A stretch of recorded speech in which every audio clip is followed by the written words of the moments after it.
Alright, motherfuckers. I'm having a sad brain day, and it's appropriate because not only is my brain sad today, but it's also raining outside, so that kind of put a stop on some plans I had today. We're doing Doom and Gloom. I don't know anything about this game other than the fact that it's a visual novel, meaning I'm going to be doing a lot of voices. And that means editor me, I'm probably going to need your help for changing up some of the voices, because I don't feel enthusiastic enough to try to change things up with my voice, and I only have a certain range I can do anyway.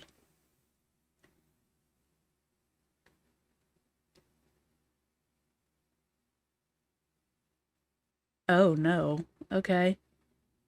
Suicide is a serious theme. If you have any subjective symptoms, such as trying to hurt yourself or feeling depressed, please consult a medical institution. These warnings are very serious, guys. I don't take this shit lightly.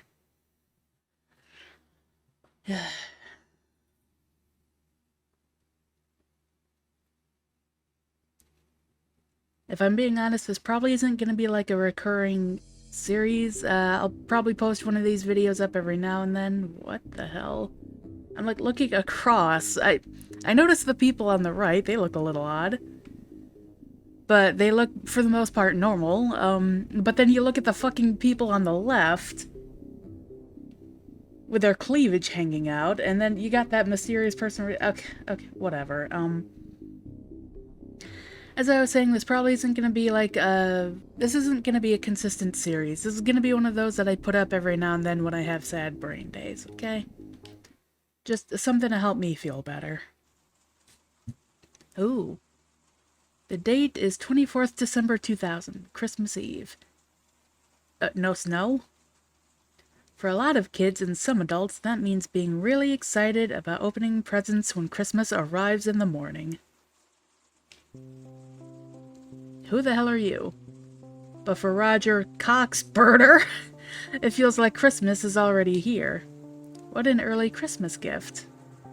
I really don't know why this is happening, but tonight I'm gonna score a cheerleader. Okay. 1 minute I'm lining up for a movie ticket, and then this hot girl just comes up to me and asks if I want to party. She tells me she's a high school cheerleader and that her team just won some big football game. She wants me to buy some beer for her. It's strange, and I know I'm not the kind of guy cheerleaders normally flirt with. It felt like a scene from one of those Japanese romance games. Oh, you look like the type of guy who'd know all about that, huh? You know the ones I'm talking about, right? Yeah, sure, dude. Roger. The ones where you press A to read all the dialogue while waiting to get the good stuff. What are you trying to say? This is clearly not that type of game. Did you see the warning at the beginning? But I won't need to go home to one of those games tonight, because I'm gonna nail a girl in real life. Fuck you, man. Christmas came early. Is there a way to speed up the dialogue? I hope it's the only thing that will come early tonight. Roger. I don't want to embarrass myself in front of a cheerleader. No, I can't worry about that now. When life gives you lemons, you don't hesitate to stick your dick into them. Roger! I mean, sink your teeth into them. Yeah, sure, that's what you meant. Oh shit, I don't know what I mean. We've already had a few beers, so I'm too excited and way too drunk to think straight right now. But yeah, I'm sure this is what people do when they're drunk. They stand out in the fucking rain and talk to themselves about Japanese games. But why did she have to bring us to this creepy old house? We should have gone to a motel or something. You gonna die, son. What if I get a splinter in my butt? I didn't bring any tweezers. Oh well, just remember. Life, lemons, dick. Oh yeah, she's definitely not a psycho. Or at the very least, not a psycho murderer. Look at that face and the very... She looks evil. Like, she looks like she'd be like... Hey, Roger. The door's not locked. Are you sure we should be here? I'm pretty sure we shouldn't be, but that's what makes it so fun. No witnesses. What's the matter, Roger? Are you scared that I'm gonna murder you? Of course not. Well, let's go in then. She pushes the door open and the two drunk teenagers enter the dusty old house. Can I pause? There we go. Settings. Inside, the house looks just as old as it does from the outside. The walls are peeling, the floorboards have holes in them, and the door frames have claw marks. Oh yeah, definitely a relaxing place to bring your victim. There's some garbage on the floor, but it looks like it's been there for years. A strange smell that is neither pleasant nor particularly foul permeates the air. This house probably hasn't had any visitors for a while. Wow, this place is really old and creepy. I know, right? Danger really gets me in the mood, so I'm getting all... Oh, God, really, Sophie? Actually, the architecture of this place is pretty solid and it's quite dry in here. No, dude, that's not what she meant. Dude. Whatever, Roger. Anyway, this place is totally cutting. I love it. And it's really isolated, too. No one could hear you scream. You could scream... Bloody murder! Nobody would hear a thing. Holy shit. Do you want to try and see if anyone can hear us? Stab, stab. Oh, God. Suddenly, a door slams from somewhere in the house and Roger screams in shock. Arg! Did you hear what I said? Did you hear that door slam?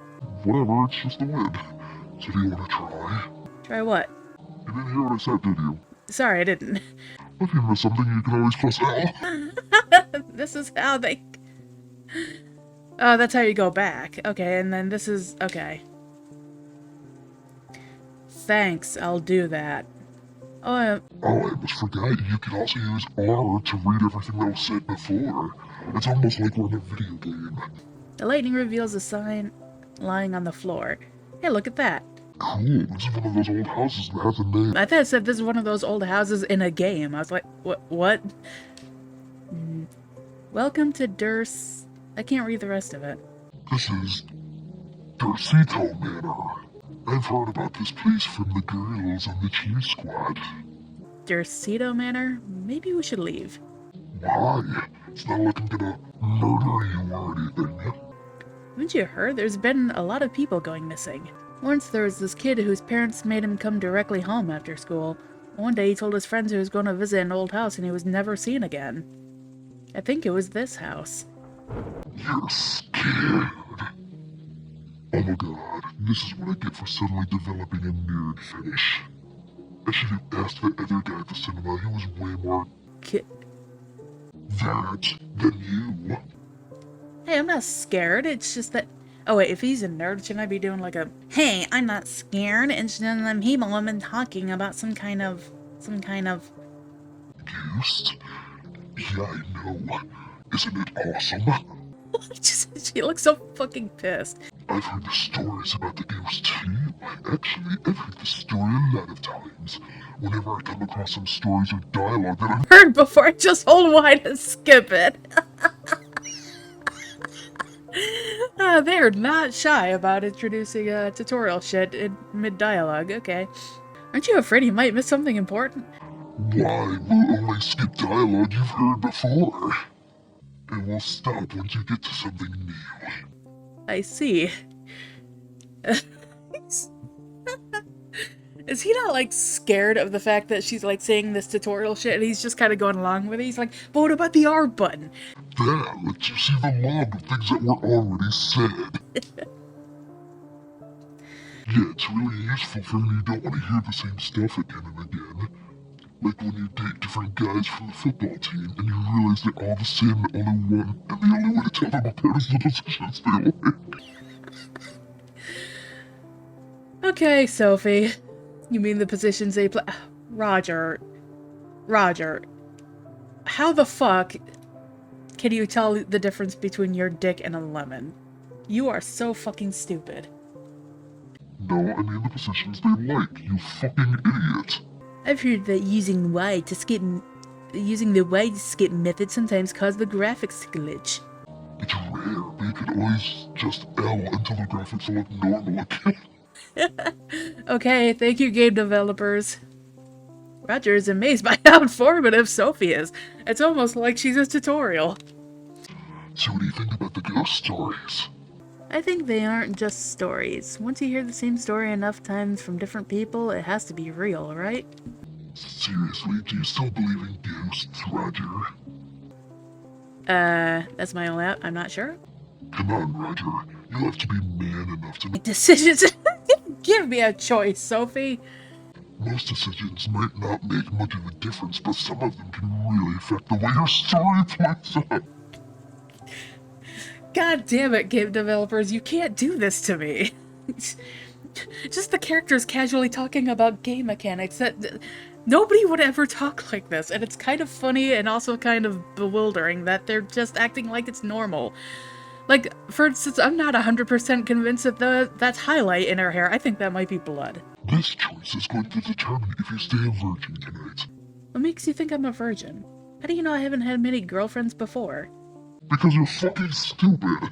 Like, well, stuff that gets all over okay, really? Sophie is... Alright, I know they said that there are sexual themes in this game, but my god, Sophie's like the embodiment of all of them, like, right off the bat. Like, just...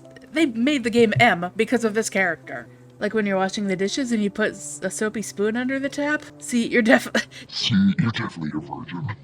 Okay, I am a virgin. It's just that I'm a romantic guy.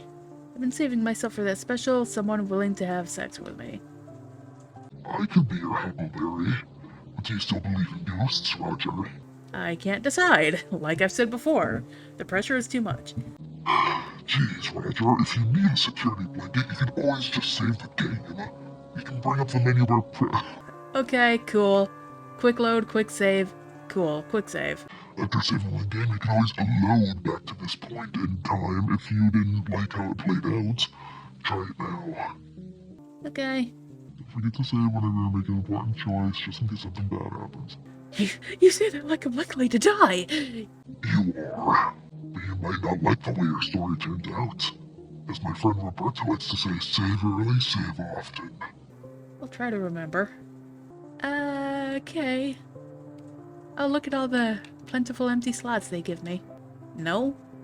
No, of course not. Let's go upstairs and find somewhere more comfortable. Now that's more like it. I like a nerd who can take charge. Stop calling me a nerd. Make me. Roger takes her hand and they start walking up the stairs. He's definitely gonna die.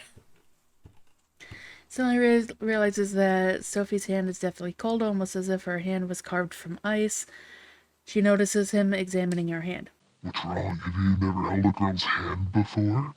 No, it's just that your skin is very cold. You want to borrow my jacket? It's very cowboy of you, Roger, but no thanks.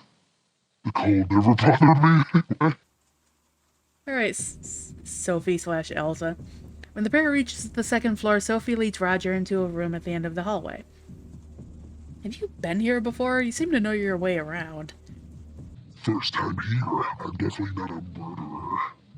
But I have a talent for always knowing where the bedroom is, even in a strange house. Okay, Sophie, I know what your personality is. You're gonna die. They enter a spacious room with a large bed in the middle. The room is decorated with once luxurious curtains, and a large grandfather clock stands with its hands pointed at 8:40. Something doesn't feel right. It's a windy night, but the air in this room is so still, like it's frozen in time. Whatever, Roger. Why don't we focus on this large bed I found? Plus it's got soft pillows, which is great because my knees are always getting bruised. Oh, you play volleyball? I kept getting bruised knees until I got better fitting pads. I'm not talking about volley. Never mind, Roger. Sophie really doesn't have any standards, does she? Like, even when this guy's clearly an idiot, she's still like, well, whatever, so long as I can get laid. Roger suddenly hears a strange sound, and the hair on the back of his neck tingles.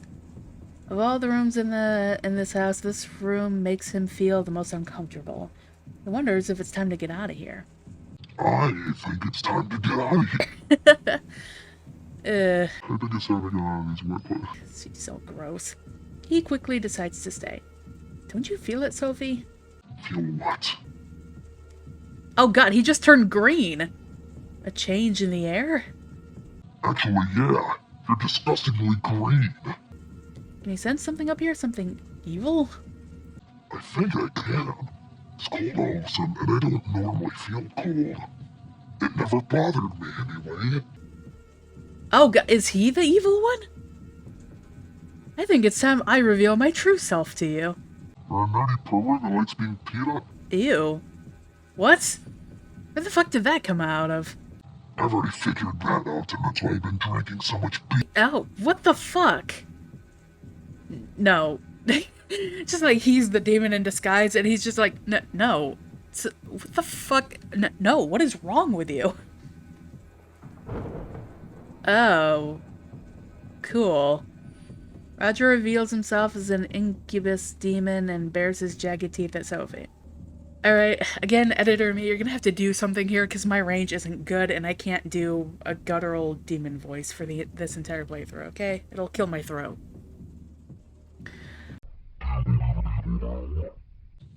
Roger? Oh. Oh my god, Roger, there's something really creepy in this room. You're so stupid. I can't think it's beer. I'm not demon, I'll say it tonight. No, behind you, Roger, what is that?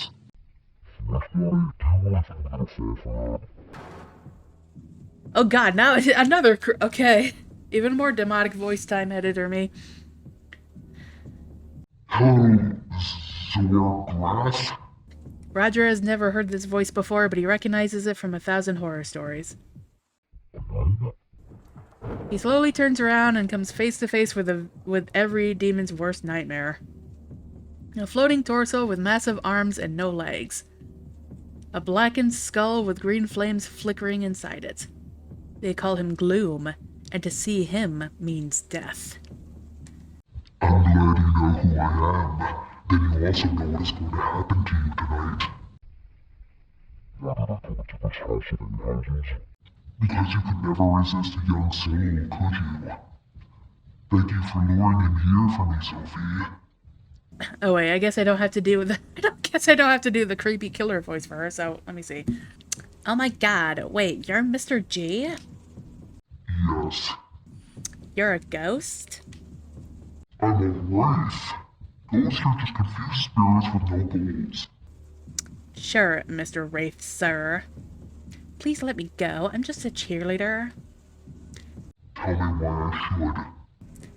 You might not see a difference whether you let me go or not, and it often seems like your choices don't really affect what happens in the world, but your actions define who you are. Even if they don't change anything now, they will have implications later. You're a lot smarter than you look. Just because I'm a cheerleader doesn't mean I don't read. Really? Alright, I don't read. I just fucked a lot of college professors. God damn it, Sophie. Get out of here. Your payment is under the format. Thank you, thank you. Sorry, Roger, I still don't care about you. Sophie? Come back here again and I'll kill you too. I won't. You'll never see me again. Sophie runs out of the room as quickly as she can. Roger tries to follow quietly behind her. Not you! You're mine tonight, Zorgrass.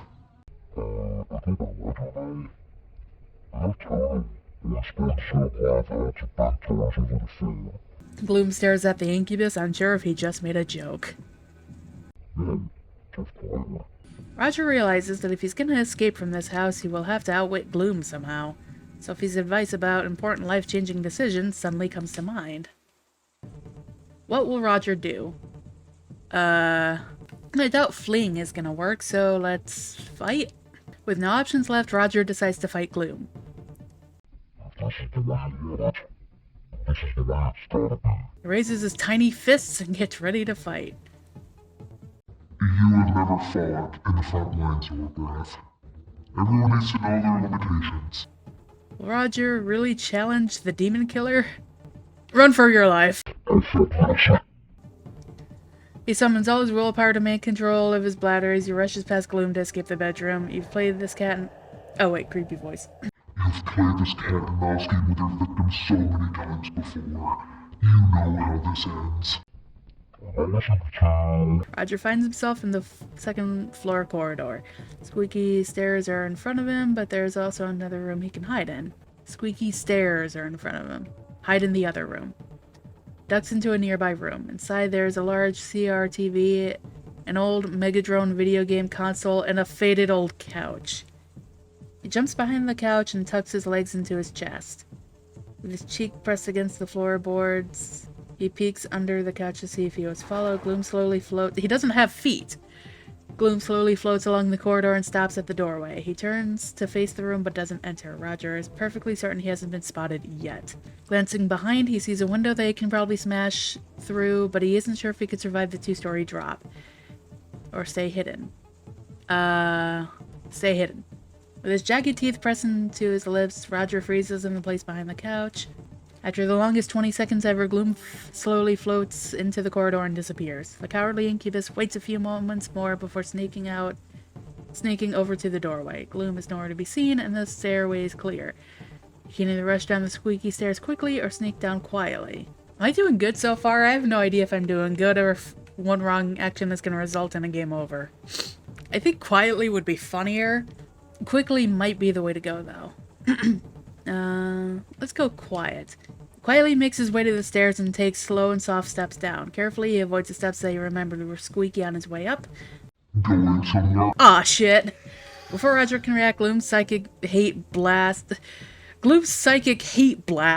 hits him in the back and flings him down to the bottom of the stairs. Roger falls hard on his ankle, twisting it about as far as it will go without actually snapping any bones. Roger desperately looks around for somewhere to hide. A bead of sweat rolls off his forehead and stings his eye. He rubs it in frustration.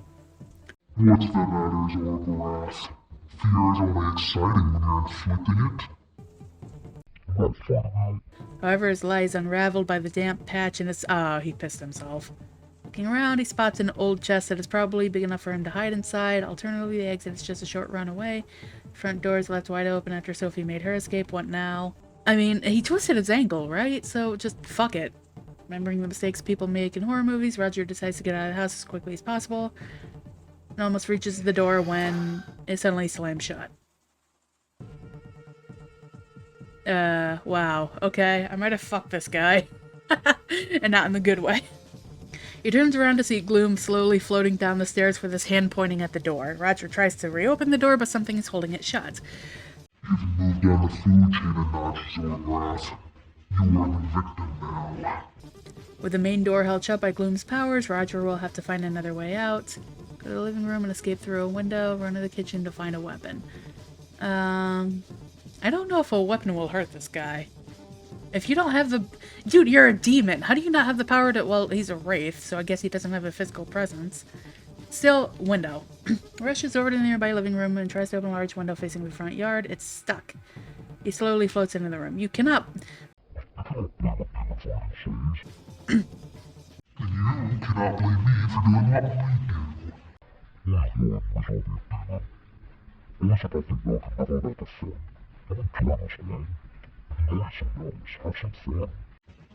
Fun? That's why you'll always be a bottom feeder, scavenging on low-hanging souls to survive. Gloom's eyes flare up and he hits Roger with his hate blast. Little incubus is flung across the room as he smashes through a window with his head. His world goes dark. Was I supposed to escape? Roger wakes up in a large empty room. I'm still in the house. It's definitely the same house, but in a larger room that he hasn't seen before. Like a basement, perhaps. His head feels like it's being crushed and his eyes can't seem to focus properly. As he slowly regains his vision, he can just make out that there's nothing here except the walls, dust, and... Oh, you. What? An angry wraith squeezing his skull with a giant clawed hand.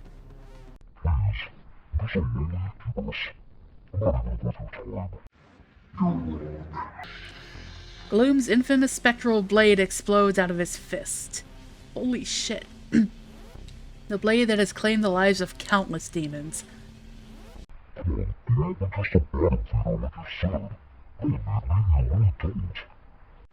horn counts. Oh, fuck. Okay. They even took the time to animate that. Holy shit. Part 1, stuck. Ooh. Well. Oh, it's like, okay, I see. It's like an old school, choose your character thing. Why is the audio so quiet, though? I just noticed that. Hold on. Arg! Okay, I'm awake. Oh, yeah, she's like the main character, so I'm gonna have to... Alright, it's a shame I didn't give Sophie a different voice. I could have totally done the, well, whatever, like cheerleader voice. Like the Mochi voice from, Slam Rancher. Alright, Winona's gonna be my regular voice. Oh, no, wait, I have to give her, like, a different voice, because then, like, it's gonna be different from my narrator voice. I guess I'll just do my regular voice for now. Ugh, okay, I'm awake. I reach out and slap down on my alarm clock. Oh yeah, it's fitting that I do the regular voice anyway, because it's told in first person. Another morning, another day. I'm gonna put my game face on. I crawl out of bed and think about getting dressed for a new day. But first, I need some music. A few scattered CDs are lying near my stereo. Which one should I pop in? The Cured, Tortoisehead, Nina Simmons. Tortoisehead. Feels like a slow morning, so let's go with a little Tortoisehead. You like Tortoisehead? It's really good in the rare evenings when I don't have any homework or chores. You just put it on and feel the tension leave your body. I sway a little to the music as I go through my closet. Okay, I'm ready to start the day. Hi, my name is Winona. I like playing PC games and listening to trip-hop music. It's trip-hop. Editor me, could you put up what trip-hop is across the top right of the screen now? Cool, that's what trip-hop is. I think I'm a pretty regular teenager. Well, I feel like every teenager feels like they're just a typical teenager. Except for the ones that think they're different, which they're not. Sorry to any teens out there. Except that I am also the Doom Bringer. I'm probably gonna destroy the world. What? What, you think it's weird for someone to introduce themselves as the Doom Bringer? But you wouldn't even blink if someone says something like, "Hi, I'm Christina and I like to sing," or "I'm Gina and I drive a taxi." It's just how people self-identify themselves. Some people identify most strongly with their passions, their jobs, or even their hair color. And for me, it's all about my destiny as the Doom Bringer. I bring doom. That's who I am. Now don't get me wrong, it's not something I want to do. I'm not a terrorist or some revolutionary. I'm not even particularly angry at the world. Well, not angrier than the average teenager, anyway. I'm really an okay person. Then why would you, of all people, want to doom the world? But I'm cursed to end the world, that's for sure. I don't know how and I don't know why, but I just know I'm destined to do it. I admit, it's not like it was revealed to me by some old guy with a big bushy beard. There isn't a corny poem out there that describes me blowing up the world. But it's something that I've always known in my heart. Still makes me sound nuts, doesn't it? But trust me, I'm not crazy. I'm doing my best not to kill you and the rest of the world. So be grateful that I'm not a murderer like that bitch Sophie. In fact, I'm trying everything I can to prevent it from happening. But first I have to survive another day of faking smiles for my foster parents. Oh, you're adopted? I'm dealing with the asshole customers at work. I'm trying not to become a giant weird blobby thing that eats the whole city. You know, standard teen angst stuff. Well, no time to dwell on that now. I have to get to work. Joy. Oh, I feel you, Winona. Well, that's cool. I literally was only in control of Winona long enough for character introductions. Who the fuck are you? You stare straight into your adversary and see your green eyes reflected off his sunglasses. Okay, so now I'm Gloom, I think his name is? I'm that Death Scully guy. Your clawed fingers curl tightly into fists, and you twist them around slowly to loosen your wrists. This will not be an easy fight, but it's a fight that is long overdue. You are foolish to seek this challenge. Is this guy blind, or is he just, like, wearing cool glasses? I will not go easy on you, so be prepared to feel the full force of my wrath. Mr. Yesterday? Jesus, I don't know what voice to give this guy. Oh, maybe he's like the super wise guy. So he's like, or like, you know, the well-knowledged, world-weary, like, sagely type. Too many victories have made you arrogant and overconfident. I'm going to win, and you're going to feel the right arsehole later. Oh, you're gonna feel like a right arsehole later. None of these are really cool. I hunger for victory. Enough talk. Or wait. Enough talk. I hunger for another victory now. But not hungry enough, you hollow bastard. That's the oh! Playing video games! The two of you sink into the couch and you start up your trusty old Megadrone. I'm ready. Let's go, Bonehead. What are they playing, Smash Brothers? Bonehead? No, I'm definitely going to own you.